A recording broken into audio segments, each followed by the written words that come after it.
Good morning बच्चों। तो बच्चों आज हम लोग जो पढ़ने वाले हैं, अभी तक हमने जितना बेसिक पढ़ा है इकोनॉमिक्स का, meaning, resources, bonds, types of bonds, principles, definitions of Smith, Marshall, Robbins, Samuelson, ठीक है। फिर चॉइस मेकिंग मैंने आपको पढ़ाया था, एलोकेशन ऑफ रिसोर्सेस मैंने आपको पढ़ाया था। फिर हम लोगों ने नॉर्मेटिव और पॉजिटिव इकोनॉमिक्स पढ़ा, एक ओवरव्यू देखा हमने। आज मैं आपको दो सबसे महत्वपूर्ण चीज़ें पढ़ाने वाला हूँ, जिस पे आपको पूरा जो कोर्स है वो समझ लीजिए। कोर्स जो हमारा है HSC में, या आने वाला जो भी इकोनॉमिक्स आप पढ़ने वाले वो इन्हीं दो चीज़ों पे बेस्ड है, इन्हीं दो थेरीज जो मैं आपको मेन थेरीज पढ़ाने वाला हूँ आज। सबसे पहले मैं आपको बताता हूँ, इकोनॉमिक्स को हम दो पार्ट में पढ़ने वाले हैं। पहला पार्ट डील करेगा रिलेटेड टू माइक्रो इकोनॉमिक्स, मतलब इट डील्स और explain the behaviour of individuals, like individual service provider, individual consumer, individual producer, individual market, how they use their resources for their maximum satisfaction. इसके through पढ़ेंगे हम लोग। And next हम लोग पढ़ने वाले मैक्रो इकोनॉमिक्स। ये बेसिक पढ़ा रहा हूं, अभी कोर्स से रिलेटेड है बट कोर्स का पूरा नहीं है, ठीक है। बट ये समझ गया क्योंकि आज दो इंपॉर्टेंट थ्योरीज भी पढ़ाऊंगा मैं। Micro economics deal with the behaviour of whole economic system. What are the factors, कौन से फैक्टर्स है जो हमारी इकोनॉमिक सिस्टम को अफेक्ट करते हैं। हर फैक्टर को बारीकी से पढ़ना समझना, ये हम दोनों आज पढ़ने वाले हैं। दोनों चीजें बहुत इंपॉर्टेंट है, ठीक है। बेसिक समझ लेते हैं पहले। माइक्रो इकोनॉमिक्स में माइक्रो मतलब small, the behaviour of small, and macro मतलब the behaviour of large. Micro economics में हम लोग पढ़ने वाले कैसे एक इंडिविजुअल अपने लिमिटेड रिसोर्सेज को यूज करेगा अपने मैक्सिमम सेटिस्फेक्शन के लिए। तो उसे कैसे पता रहेगा कि मेरे पास जो रिसोर्सेज है उसको कहाँ पर खर्च करना है, कहाँ पर इन्वेस्ट करना है, ये हम लोग पढ़ने वाले हैं। और मैक्रो में हम लोग पढ़ेंगे कैसे पूरा एक इकोनॉमिक सिस्टम। बराबर है, समझा। जैसे मैंने बेसिकली लिखा क्या कि जो माइक्रो इकोनॉमिक्स है वो स्टडी करता है द बिहेवियर ऑफ इंडिविजुअल्स, है ना, the behaviour of individuals, consumer, producer, the individual market. And remember, when we study the behaviour of individuals we does not consider the whole economic system, because अगर मैं किसी individual के बारे में सोचूंगा, है ना, तो आजू बाजू में क्या आ रहा है मुझे फर्क नहीं पड़ना चाहिए। क्योंकि अगर मैं आजू बाजू के फैक्टर्स को अफेक्ट करने लगूंगा तो मेरे को प्रॉपर नहीं समझेगा कि वो इंडिविजुअल क्या कहना चाह रहा है, उसका क्या बिहेवियर है, क्या रिएक्शन है। समझ में आया मैंने क्या बोला आपको। अब देखिए, हम लोग इंडिविजुअल बिहेवियर को ऑब्जर्व करने वाले हैं अगेन एंड अगेन। और ऑब्जर्व करने के बाद में बहुत सारे माइक्रो इकोनॉमिस्ट ने, जैसे मार्शल ने, स्मिथ ने, रॉबिन्स ने बहुत सारे लॉज क्रिएट किए, यानी जनरल बिहेवियर, यानी ऐसे सिचुएशन में ऐसा ही होगा। पॉजिटिव इकोनॉमिक्स पढ़ाया था मैंने आपको, यानी अगर लोगों के पास पैसा नहीं होगा तो उनका कंजम्पशन कम होगा, यानी ये तय है ना, ये प्रूव्ड है, ये सर्टिफाइड है, पता है। बहुत सारे रूल्स बनाए जाएंगे, ठीक है, अनरिटन रूल्स, रिटन रूल्स। बहुत सारे प्रिंसिपल्स हम लोग पढ़ने वाले हैं इसमें। प्रिंसिपल्स का मतलब होता है सिद्धांत जो एक सोसाइटी फॉलो करती है अपने इकोनॉमिक रिसोर्सेज को यूज करने के लिए। बहुत सारी थ्योरीज हम लोग पढ़ने वाले हैं, जैसे कि प्राइस थ्योरी मैंने आपको पढ़ाया था कि दो इकोनॉमिक सिस्टम होते हैं, कैपिटलिज्म और सोशलिज्म। कैपिटलिज्म में जो प्राइस है वो मार्केट खुद डिसाइड करता है, डिमांड एंड सप्लाई, और सोशलिज्म में ऑथोरिटी डिसाइड करती है। तो वो हम पढ़ने वाले हैं। आप बोलोगे सर ये सब चीजें हमको रियल लाइफ में काम आती है? बिल्कुल काम आती है। जैसे प्रिंसिपल का उदाहरण देता हूं मैं। एक प्रिंसिपल ऐसा कहता है हम उन्हीं चीजों को कंज्यूम करेंगे जो हमें चाहिए।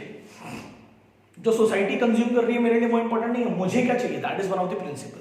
तो इंसान अपने पैसे नहीं लगाता है जो उसे जरूरत हो। यहां पर ये चीजें ये अलग होंगी। यहां पर इकोनॉमिक सिस्टम वहां पैसे लगाता है कि दूसरों की क्या जरूरत है, ये आपको ध्यान रखना होगा। तो हर लॉ, हर रूल, हर थ्योरी, हर प्रिंसिपल हमको कहीं ना कहीं माइक्रो इकोनॉमिक्स में काम आने वाला है। समझा मैंने क्या बोला आप लोगों को, ठीक है। अब हम लोग पढ़ने वाले हैं एक ऐसी थ्योरी जिसमें आपको पता चलेगा कि इंडिविजुअल कैसे तय करता है कि उसको रिसोर्सेज को कहाँ इन्वेस्ट करना है या कहाँ पर लगाना है। उस थ्योरी का नाम है जनरल टू पर्टिकुलर, या आप बोल सकते हैं it is known as what you call it deduction method, और it is known as induction method. इसको मैं लिख देता हूं, डिडक्शन। डिडक्शन का मतलब मुझे पूरी उम्मीद होगी आप लोगों को पता होगा, सब्सट्रैक्ट करना, घटाना। जब कोई भी इंडिविजुअल कोई भी इकोनॉमिक डिसीजन लेता है, जैसे फॉर एग्जांपल कैसे पता किया गया कि प्राइस ही एक one of the important element है, ठीक है, डिमांड को अफेक्ट करने के लिए। तो मैं आपको छोटा सा उदाहरण देता हूँ। जैसे आप एक इंडिविजुअल है, आपने पैसा कमाया। अब पैसा कमाने के बाद में आप कितना पैसा कमा रहे हैं, पैसा कमाने के बाद में उस पैसे को खर्च करेंगे अपने घर वालों के लिए, बराबर है। नॉर्मली हम जब पैसा कमाते हैं तो घर लाते हैं, घर लाने के बाद उससे कुछ पैसे से कंज्यूम करते हैं, कुछ पैसे को जमा कर लेते हैं, ऐसे ही किया जाता है ना। तो जब हम पैसा लाते हैं नॉर्मली, तो जब हम पहली बार पैसा कमाते हैं तो कितनी सारी चीजें होती है जिसको हम खरीद सकते हैं, बट हम सबसे पहले क्या खरीदते हैं, नेसेसरी गुड्स। तो ये हमको कैसे पता चला, हमने लोगों को ऑब्जर्व किया ना, हमने लोगों को ऑब्जर्व किया इंडिविजुअल को। कैसे सर, जब पहली बार किसी व्यक्ति के पास पैसे आए होंगे तो उसके पास में 3 ऑप्शन होंगे, 3 ऑप्शन कि या तो मैं उसको लग्जरी गुड्स में खर्च करूं, या अपने प्रेस्टीजियस गुड्स में खर्च करूं, या अपने नेसेसरी गुड्स में खर्च करूं। तो इकोनॉमिस्ट ने ऑब्जर्व किया कि उसने क्या किया, मान लो ये लग्जरी है, ये प्रेस्टीज है, ये नेसेसरी है। तो उसने ऑब्जर्व किया कि जो प्रेस्टीज वाला गुड्स था वो तो पहले ही कैंसिल हो गया, क्योंकि जब आपके पास रिसोर्सेज आते हैं तो आपका पहला सोर्स हमेशा क्या होता है, नेसेसरी। फिर 2 ऑप्शन बचे, एक हो गया लग्जरी, एक हो गया नेसेसरी। इसमें से ये भी कट कर दिया आपने, क्योंकि आप अपने रिसोर्सेज को पहले नेसेसरी गुड्स में लगाएंगे। अब बचा नेसेसरी। तो आपके पास मल्टीपल रीजंस थे, आपने उन रीजंस को डिडक्ट किया एक के बाद एक, प्रायोरिटाइज किया कि मुझे क्या चाहिए।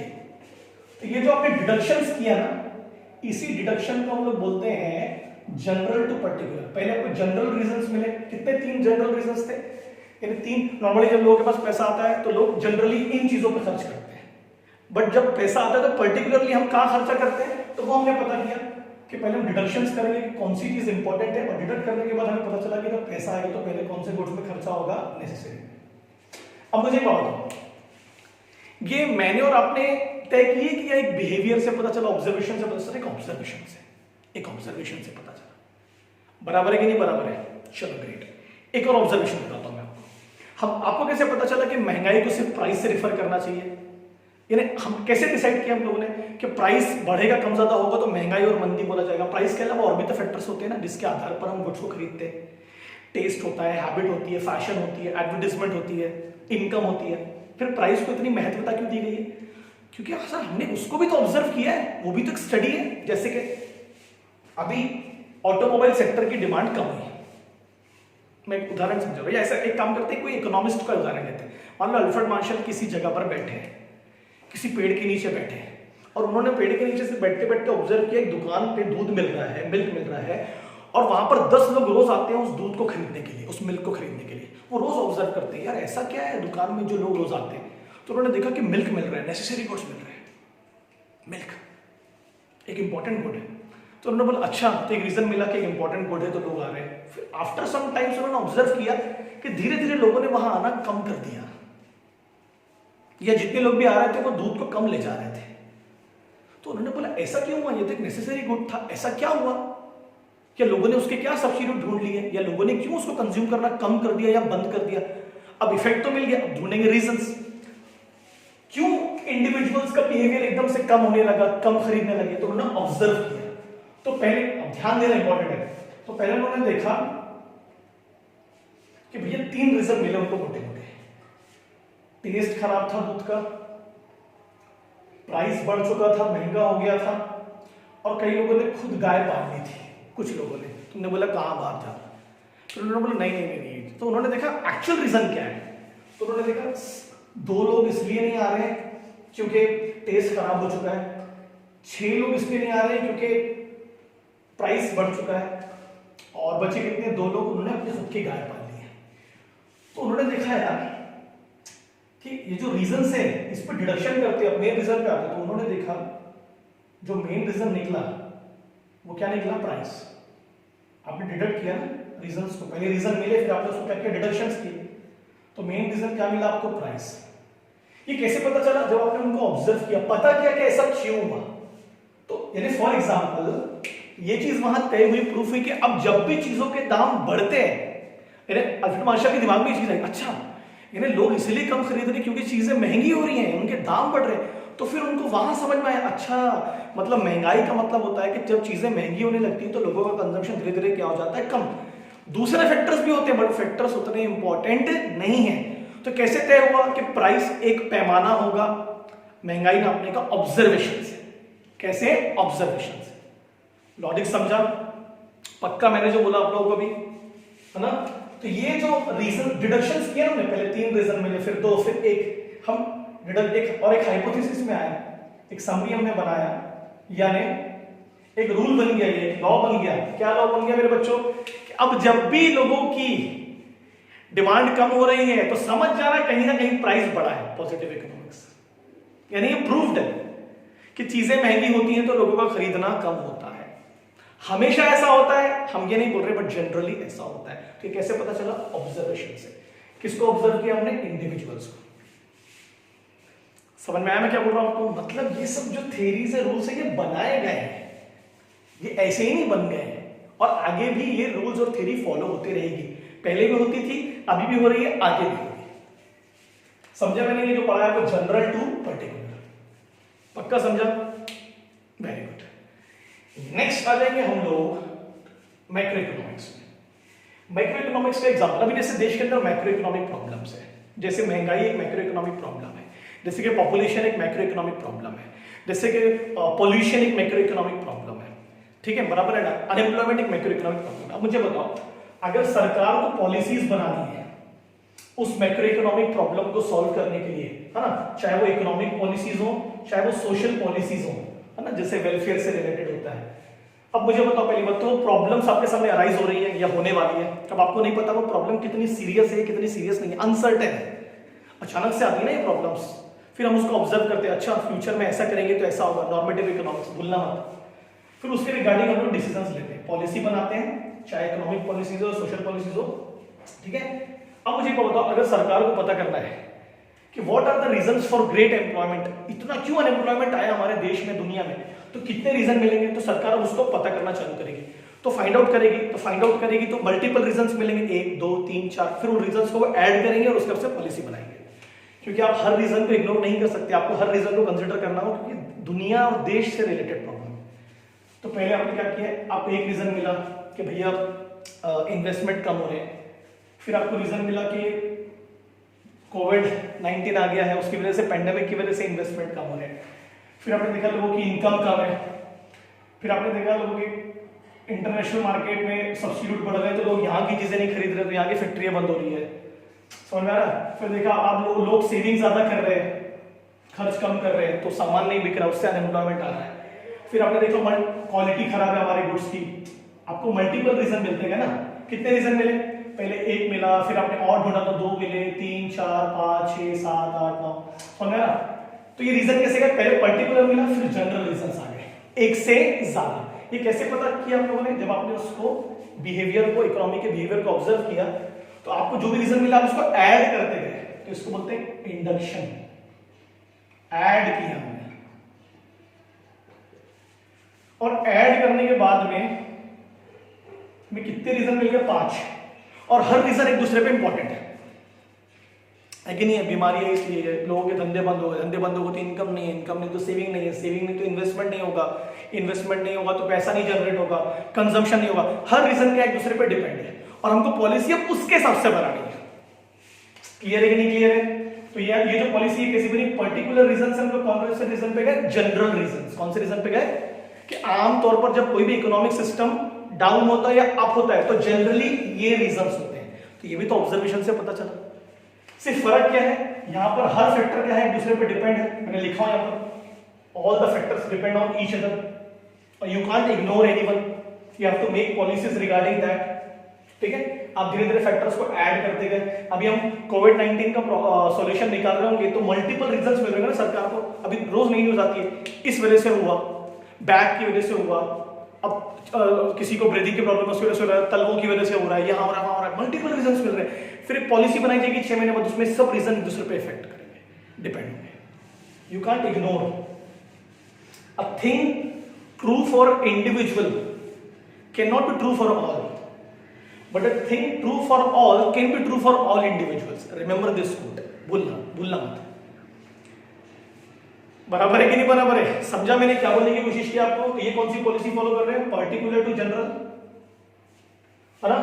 और ये कौन सी पॉलिसी फॉलो कर रहे हैं? General to particular. ये अपने रीजंस को डिडक्ट करके पर्टिकुलर रीजंस पे आ रहे हैं और ये अपने रीजंस को इंडक्ट करके जनरल रीजंस पे आ रहे हैं, क्योंकि इनकी पॉलिसीज पूरे नेशन से रिलेटेड है और इनकी पॉलिसीज सिर्फ इंडिविजुअल तक, यहाँ इंडिविजुअल अपने लिए खुद डिसीजन लेगा। बराबर है कि नहीं बराबर है? पक्का समझने की कोशिश कर रहे हो आप लोग? जैसे कि इंडिविजुअल मार्केट है, उस मार्केट की क्या उम्मीदें हैं रोज कि बस लोग आए और हम सामान बेचें, यानी डिमांड हो सप्लाई हो, खत्म। दुनिया भर के मार्केट में क्या हो रहा है उसका फर्क नहीं पड़ रहा। यानी दो ही फैक्टर्स उसके लिए इंपॉर्टेंट है, डिमांड और सप्लाई। बाकी गवर्नमेंट की क्या पॉलिसी है, दूसरे शहर के मार्केट में क्या हो रहा है, मुझे उतना फर्क नहीं पड़ रहा। ठीक है, मगर जब मैक्रो इकोनॉमिक की बात आएगी, देश भर का मार्केट, तो वहां देश भर का मार्केट कुछ सिर्फ डिमांड सप्लाई से इफेक्ट नहीं होगा, वो देश की पॉलिसी से, taxation policy, fiscal policy, international trade policy, सबका फर्क पड़ेगा कि नहीं पड़ेगा? ये दोनों चीजें समझिए आपको। ये कैसे हम यहाँ पर हम लोग कई फैक्टर्स को इग्नोर करते हैं क्योंकि हमारे लिए उतने इंपॉर्टेंट नहीं है, हमने उसको डिडक्ट कर दिया, और यहाँ हम हर फैक्टर को इंडक्ट करते हैं, ऐड करते हैं क्योंकि वो पॉलिसी के लिए इंपॉर्टेंट है। तो यहाँ पर अदर फैक्टर्स कांस्टेंट, सिर्फ एक या दो फैक्टर को कंसिडर करेंगे जो इंपॉर्टेंट होंगे, और यहाँ पर हर फैक्टर को कंसिडर किया जाएगा। ठीक है, और तरीका ये जो मैंने आपको तरीका बताया दोनों चीजों का, पक्का समझा? अगर ये आपको समझ में आ जाएगा ना तो मजा आ जाएगा पढ़ने में। ठीक है, और जब हम चीजों को ऑब्जर्व करते हैं तो क्या बन जाता है वो कि ऐसा ही होता है या ऐसा ही होता था और आगे भी ऐसा होगा, और यहां पर क्या होगा, ऐसा होने वाला है, तो उसके हिसाब से क्या पॉलिसी बनानी है। ठीक है, चलो समझा? ठीक है बच्चा, अगर ये समझ गया ना तो मजा आ जाएगा आगे पढ़ने के लिए आपको। ठीक है, चलो बाय, टाटा। तुरंत देखिए, तुरंत बताइए क्या डाउट आते हैं।